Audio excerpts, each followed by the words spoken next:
It is late October. The NFL season is now getting very interesting, and welcome to another episode of Flutie versus Stegall, where two of the best to ever do it go head-to-head with their weekly picks while breaking down the what and the why of the biggest stories across the National Football League. I'm your host, Arash Madani. It's great to have you with us.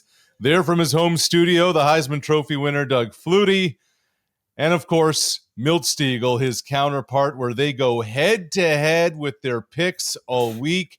A very good one for both of our guys last week. Milt, perfect, 3-0. Doug, 2-1. Each were 9-6 going into the week. You guys are ahead of the curve here. You're sharps over there. Who knew the quarterback and the receiver knew a little more than the odds makers? Well, I was just happy to get back on a winning side. I had a couple of 1 and 2 weeks there that hurt my percentages overall. So I'm just keeping my fingers crossed. I thought it was a good weekend though, and I was very excited. And the Patriots are looking good. Yeah, I was a little off with my Raiders pick. I thought they would cover the spread, but then I forgot that. Once again, Chip Kelly is the offensive coordinator for the Raiders. I mean, he's the highest paid coordinator in NFL history, and they can't score a point. So those Raiders are pretty bad. But other than that, Cleveland, they did it for me. They pulled it out. So that was a good look. Those Browns are looking pretty good. So I was excited about that. It is Flutie versus Stegall. We are powered by BODOG. You can catch us on YouTube, Apple, and Spotify. We thank all of you for making this one of North America's fastest growing podcasts. It was just a few weeks ago, Doug, Milt, and I were wondering, is this the end of Patrick Mahomes in Kansas City in this entire era? And go figure, here they come blowing out the Raiders again. All right, let's get to this week right away, and then we can get to some storylines. It almost seems, guys, we have found the haves and the have-nots in the NFL already. I know it's late October. Usually it takes a little while longer. Doug, I'm looking at your picks this week, and you're taking touchdown favorites across the board with all three. And I wonder, is it that you're taking Atlanta by a touchdown, Cincy by a touchdown, New England by a touchdown, or is it the fact that they're playing the Dolphins and the Jets and the Browns? You go with what you know. I think early in the year, I just, you make these blanket statements and it's generic. Right. And I say, always pick against the Jets, always pick against Cleveland, right? Well, Milt got one last. We got a new Cleveland, and that's Miami. All right, they just happened to play each other last week, so that's kind of the direction I'm thinking. Is the consistency of the teams? It might be easier to pick the loser than it is to pick the good winners. So that's I'm going Falcons over the Dolphins and Bengals over the Jets. Good team in the Patriots over the Browns. And when you're playing good football, what happened to the Dolphins last week? Teams can come out and play well early in a game and be fired up, but once negative things start happening to a team that has been losing, it starts snowballing, and it gets harder and harder as the game goes. You make more and more mistakes and create those blowouts. So that's kind of where I'm leaning. Doug, one quick point. The Patriots are going to win, but I'm going to call them my Browns. I'm from Ohio. I think the Browns are going to cover. I think they're going to keep it closer than 7 points. Gained some confidence last week because you played the Dolphins. And I'll tell you what, gaining confidence is 90% of the battle. They're playing tough, and they have a solid defense. They really do.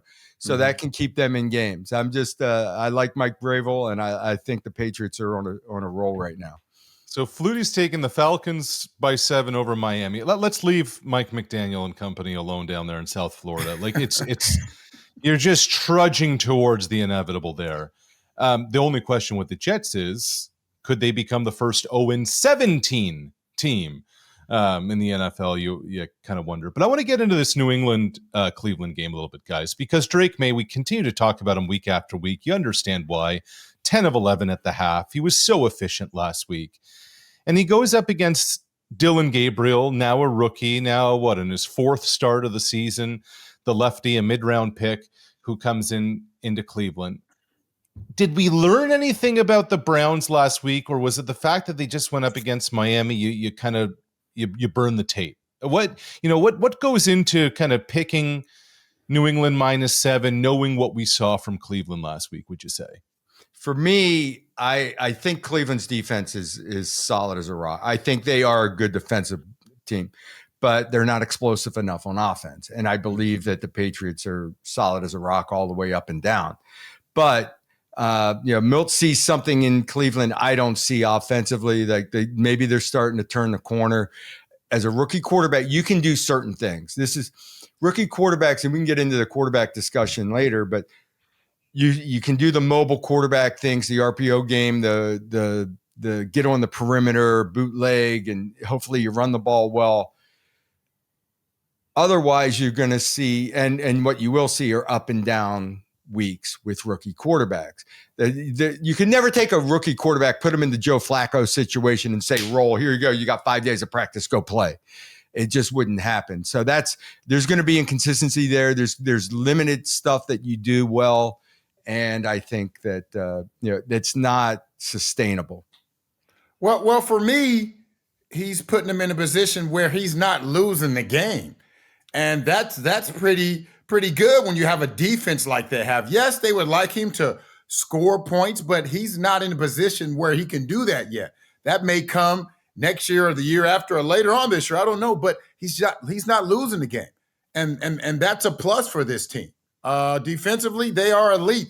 They can create some field position or possibly create some points with some turnovers. But as far as Gabriel's go, just don't lose the game. Give us an opportunity. Keep it close in the fourth quarter, and we'll see what happens. Maybe we can block a punt or sack the quarterback and get a fumble, or scoop and score. But just don't put us in a position where you're going to lose the game. And I think that's what he's doing for the team. Drake May is playing like a vet, even though he's a young player in this league. He's become one of the hottest quarterbacks. We can get into quarterback play a little bit later on here on Flutie versus Stegall. We are powered by BODOG. All right. I'm shocked by this. The Carolina Panthers have won 3 straight games. They've won 4 of their last 5. Now, you can only beat who you play. That much we know. Miami, Dallas, and the Jets have been their last 3 weeks, although they shut out a division opponent in Atlanta prior to that. Now coming up is a bit of a gauntlet before their bye.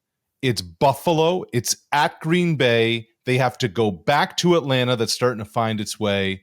They go into San Fran. They go into the Rams. So now we're going to find out before the bye week in mid-December exactly what this 4-3 Carolina Panthers team is all about.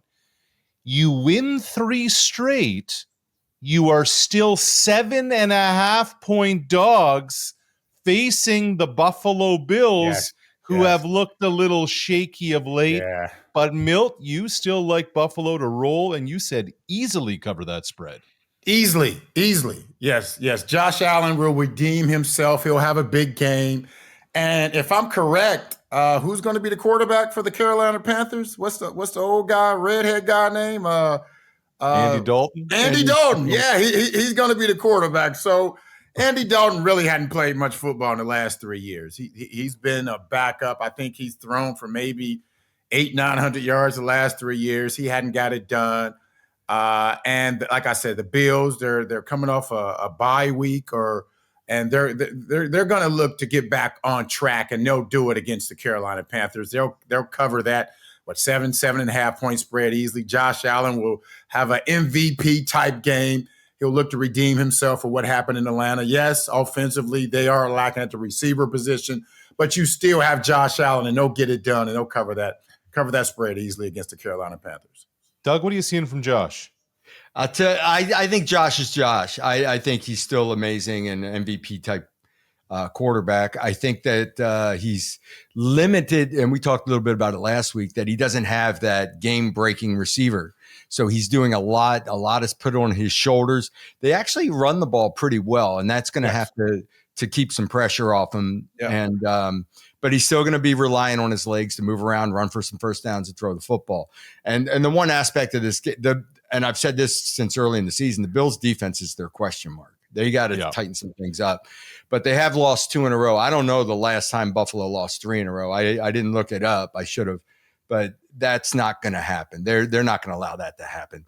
The fact that they lost 2 in a row is crazy for the Buffalo fan base. So they'll bounce back. The game of the week last week was Denver and the Giants. It was absolutely wild. New York led by 3 scores. They were up late in the game. It went back and forth in a bonkers fourth quarter. Somehow, some way, the Broncos beat the Giants 33-32 on a last-second field goal. Another NFC East opponent coming up for the Broncos, and it's Dallas. And the Cowboys are a 3-point dog. And Milt, your other team, your non-Ohio team, your non-Georgia team, you think that Dallas can cover the? They're going to win this game. They're going to do more than cover. They're going to win this game. Okay, outright win it. Dak Prescott is playing the best football of maybe his career, which he should be. When you're the highest paid player in the NFL, he's getting it done. And no disrespect to my Cincinnati Bengals, that receiving core is special. But maybe the Dallas Cowboys has the best receiving tandem in the NFL with CeeDee Lamb and Pickens. The way you know Pickens is in a contract year the way he's playing right now.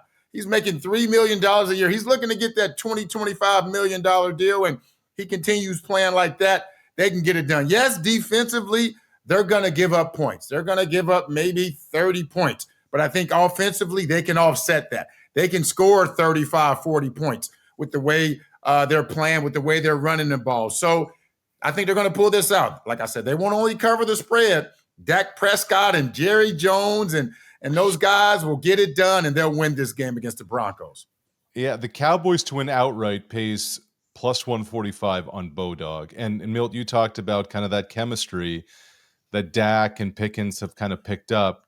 Doug, when do you know you're in lockstep as a quarterback with your receiver? And Milt, when do you know that you and your quarterback have some chemistry? Doug, let's start with you, especially in year 1 with a new quarterback receiver combo. My first go-to thought are on plays where you're running a fade route and your guy blows by him and you lay it out there. Then there's sometimes you're going to back shoulder the ball. Sometimes you're going to, intentionally, he's running down the field. You're intentionally just putting it up and trusting a guy. When you get to that stage, how you know that? I don't know. Maybe it was, I'll bet you it's when you lay one up that's kind of a jump ball and your receiver goes up and makes a play on that. And then all of a sudden you're starting to get a feel for, I'm just putting it up to him. I'm going to put this back shoulder. I'm going to give this guy, he's one-on-one. He may not be open, but I'm giving him a chance. Yep. It's a gradual thing that happens and a confidence level. And that way, not only is your decision-making easier, okay, you found your one-on-one matchup, but the throws become easier. You throw it with confidence. Like, okay, there's my guy. For me, it was Eric Moulds in Buffalo. There's my guy. He's one-on-one. I'm giving him okay, I'll put it out in front. No, I'm not going to overthrow this ball because he'll make a play. We'll get the interference call. And it's a gradual thing that happens. It happens in practice every day. It happens because you've thrown the ball to him 1,000 times in off season. But all of a sudden that one big play in a game where maybe you thought it was going to be picked, maybe you thought it was just a jump ball, and your guy made that play. Man, Doug, you're about to make me cry, boy. I'm so excited hearing that. And I think you hit the nail on the head when you said when you trust a guy. When you have a guy you don't trust as a quarterback, he basically has to be wide open before you throw him the ball. But when you have a guy you trust, you can just throw it up because worst case scenario, it's going to be an incomplete pass. Even if he's double covered, even if he has guys draped on him, you have a pretty good chance of completing that ball because you have that relationship with this guy.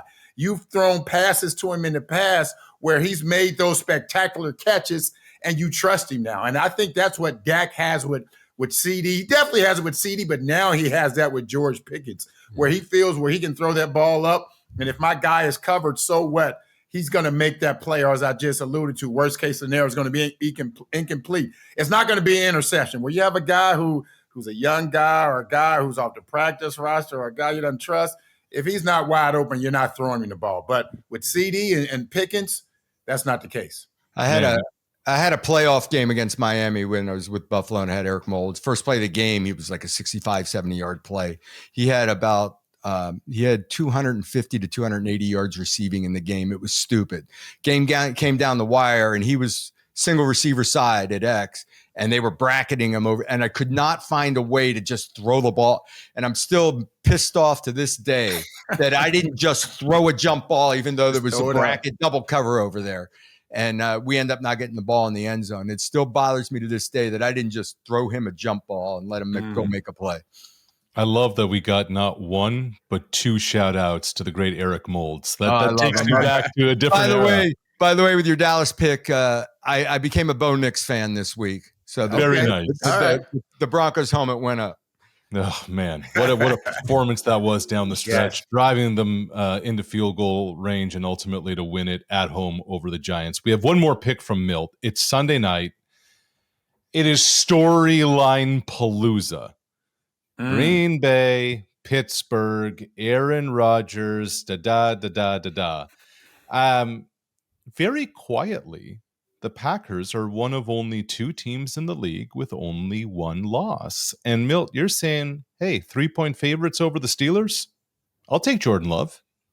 Easy. And it's more so that defense and the best closer in the game in Micah Parsons. We saw him this past weekend just destroy defensive linemen, 3 sacks, and Aaron Rodgers. I wish this game was in Green Bay. Oh, I wish it was in Green Bay, but it's in Pittsburgh. Aaron Rodgers facing his former team.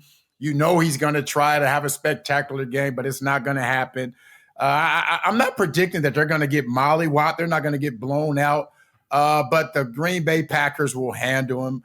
Micah Parsons and that defensive line is spectacular. Aaron Rodgers may get sacked 6 or 7 times. Hopefully his own offensive lineman doesn't hit him this week because we saw what happened with that last week. But the Green Bay Packers will go into Pittsburgh, and they'll take care of the Aaron Rodgers and the Pittsburgh Steelers. We got Paloozas and Mollywops in the same 2 minutes. And Eric Moulds. And don't forget Eric Moulds.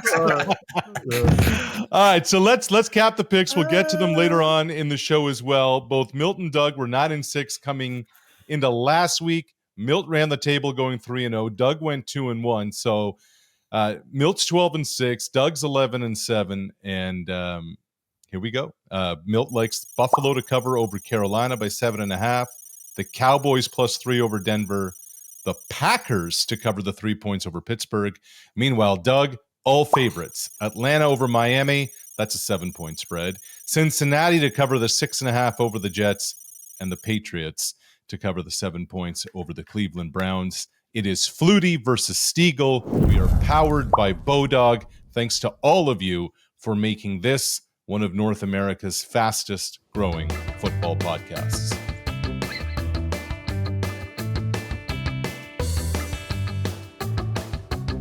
All right. You take a look at some of the best teams in the league right now. The Indianapolis Colts are, by record, the best team in football at 6-1, just as we all expected with Daniel Jones at the helm, right? You look down at the NFC South. There's Tampa Bay at 5-2, and we've talked throughout the season already about Baker Mayfield being in the MVP conversation. San Francisco with Mac Jones is 5-2. Sam Darnold and the Seahawks are 5-2. Wow. What's the common thread here?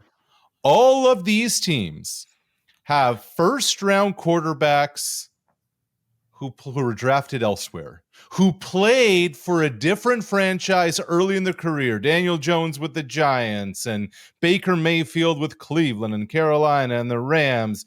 Jones over there in San Francisco and Seattle with Sam Darnold. He's gone through the gauntlet with the Jets, Carolina, Minnesota. So often, teams are asking their quarterbacks right away, be Folgers, be instant coffee, pour it and go. Microwave, baby. We need you ready right now. And they're not. It's a completely different game. It's a completely different situation. And now you're seeing these quarterbacks. There's a reason they were taken in the first round. There's ability there. It just takes a while to get there. And all those coaches who drafted those guys, they're long gone. Meanwhile, here, Doug, these quarterbacks are thriving elsewhere. When you think about the evolution of a quarterback, what has this season taught us about that? it just takes a while for things to come together. And when you have negative experiences, especially when you're young and you're coming in, you get thrown into the fire and you're getting beat up. I mean, Peyton Manning didn't light it up year one, right? So it takes a little while, and it's a mental toughness thing you got to battle through, and it gets harder and harder as that stacks on top of each other. The quarterback position is complicated. You're going to the line of scrimmage with 2 plays in your head, 2 plays just calling plays in the huddle your rookie year is an achievement. It really is. I mean, the terminology, it's crazy. So you go to the line, you get to the line, you're looking at your coverage. Am I going to stay with the pass play? Am I checking to run? Is it too high, single high? Where's my front? Okay, we're going to the run call. Where's my mic call for this particular run play? In pass protection, you're again making a mic call to set the protection and move guys. Okay, we set the protection this way. So now I'm only hot off 1 to the strong or 2 to the strong side, 1 to the weak side. Is the receiver going to say, what is his sight adjustment in this route? Where's my hot receiver? Okay, boom, they pulled out of it and they're dropping in coverage. Now I go through my progression 1 to 2, 3 to 4, whatever it may be. There are so many decisions to be made. It's not just, oh, I got Pickens over there and he's running a post route and I'm throwing it, right? I mean, sometimes it can be that simple when they line up and it's press coverage and you got your one-on-one. That's why in preseason, rookie quarterbacks look pretty good. They've got a lot of man coverage. There aren't a lot of those decisions to be made. And because the defense is trying to figure out, can my guys play coverage or not? I'm going to play a lot of man in preseason. But there is a learning curve. And then when you have these negative experiences, it's just so hard mentally. That's why the fresh start kind of resets you, lets you go, and now you're starting over again with all this knowledge that you've attained over the last few years. And you talk about that fresh start. Now there's no pressure on you. There's those expectations that were put on you when you were first drafted. Usually a top 10 pick when everyone's expecting you to come in and be the savior for the franchise. Those expectations are gone. You talk about Baker Mayfield. I mean, he's on his, 3rd team since being drafted by Cleveland. So now he's figured things out. He's seen so many different defenses. He's played with different receivers. He understands now what it takes, and you see how he's flourishing. Well, there are some guys who get it. You look at the crop of quarterbacks who were drafted last year and how they're flourishing now. So it just all depends on the situation, the offensive coordinator, the system, the individuals you have around you. There's so many factors that go into being a great quarterback. And people have to realize quarterback is the most difficult position there is in team sports. There's nothing else close to being a quarterback in team sports. And you can't tell me a pitcher or an NBA point guard. There's nothing like being an NFL quarterback in team sports. I will add this, that the athletic kids coming in, the guys that are run pass option type guys, run the bootleg, they've got a better chance of being semi-successful early on. But they've got to grow. You still have to get to the point where you can win from the pocket, because they can take that other stuff away from you at some point. So you have to get to the point where you can still win from the pocket. Then all that other stuff is a bonus. And that's why maybe some of the young athletic guys come in and have some success early on, but they've got to continue to grow. And on top of that, if you're taking a quarterback top 5, top 10, it means your team's junk. Cool. It means your roster is not very good. I mean, look, bless Jackson Dart. At the start of last season, Daniel Jones was in New York. Bless Jackson Dart for what he's been able to do. But the New York Giants aren't that much better now without Daniel Jones. They're 2-5. I look over at Indianapolis. Not only is their point differential plus 92, but they find ways to win. And I wonder also in all of this, guys, there's a little bit of a common thread here, is that Jones gets released by New York, and then he goes to Minnesota, and he's just on the practice roster, and he's just in meetings, and suddenly all the air is out of the balloon. There's no spotlight on him anymore. He can just study, he can regroup, etc. When Sam Darnold, when his time came up with the Jets and with Carolina, he went to be Brock Purdy's backup in San Francisco. There was no pressure on Sam. He was just the kind of He was in the quarterback room. He's learning from Kyle Shanahan, etc. It was almost as if he got these guys have gotten reset years, sabbatical years to relearn an NFL offense, to learn a different NFL offense, to learn how to attack an NFL offense without having to do it every Sunday. I wonder, Doug, what kind of value there is in that. There is some value in it. There's no doubt that when you're sitting back and you're on the sideline or watching from above or in meetings, you're relaxed and you can take it all. When you're playing, you're intense all the time and you don't always see everything from that perspective of stepping back from it and looking at it. The other aspect of that is you're getting healthy. All right. That everything's feeling great again. And I say this about Joe Flacco stepping on the field. Joe right now is healthy. It's hard for a 40-year-old to stay healthy for 16, 18 weeks, whatever it is. So as the season goes, that's going to be interesting to watch. But these resets that they get are both health oriented mentally.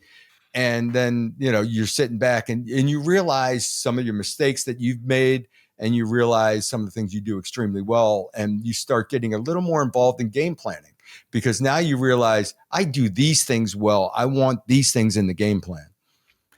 The way I look at it real quick, how many, and I don't care what they did in high school, how many of the top high school quarterbacks jump to the SEC or the Big Ten or whatever conference and play right away?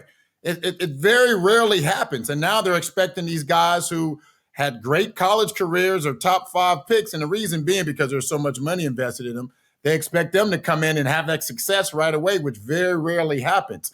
It's a totally different game. It's a different mindset. The speed of the game, everything is so much different. So you have to give them some time to adjust and see how well they play then. San Francisco with Mac Jones 5-2. Sam Darnold and the Seahawks 5-2. There's Daniel Jones and the Colts 6-1. There's never a linear path to quarterback success, team success. I think one of the things that the 2025 NFL season has taught us is exactly that. It is Flutie versus Stegall. We are powered by BODOG. We thank all of you for making us one of North America's fastest growing football podcasts. We're available on YouTube, Spotify, and Apple. Let's go through the picks one last time. Guys, I'm going to ask you of the 3, which one you like the most. Milt, you like Buffalo to cover 7.5 over Carolina. The Cowboys as a dog to outright win over Denver. That's the one, baby. That's the one. The cow. Let's do it. Hey, like I say, I talk to Jerry Jones every other day. Okay. He guaranteed me that they're going to pull it out and they're going to make it happen. And after the game, he'll be doing all the interviews. So it'll be those Cowboys making it happen. Yeah, well, when Jerry guarantees it, you can take it to some kind of bank. Milt also likes Green Bay over Pittsburgh. The Packers are a 3-point favorite. Rodgers facing his old team. Doug, you like the favorites as we talked about. Which do you like the most? Falcons -7 over Miami. The Bengals to cover a touchdown over the Jets. And New England's a 7-point favorite over Cleveland. Which one stands out the most? The first thing that jumps at me is the dumpster fire with Miami and picking the Falcons. And I love the way they run the ball and Penix at quarter. But I'm going to go Bengals. I'm going to go Bengals Jets as my definite. I think the Bengals are going to get better and better with Flacco quarterback. Is week 1, week 2, week 3. He's still learning the offense. And what we saw of him last week, I'm going Bengals as my favorite one. It's Flutie versus Stegall. It's another week coming up in the National Football League. Doug, Milt, thanks for this. We look forward to seeing all of you next week. Thanks for listening and watching.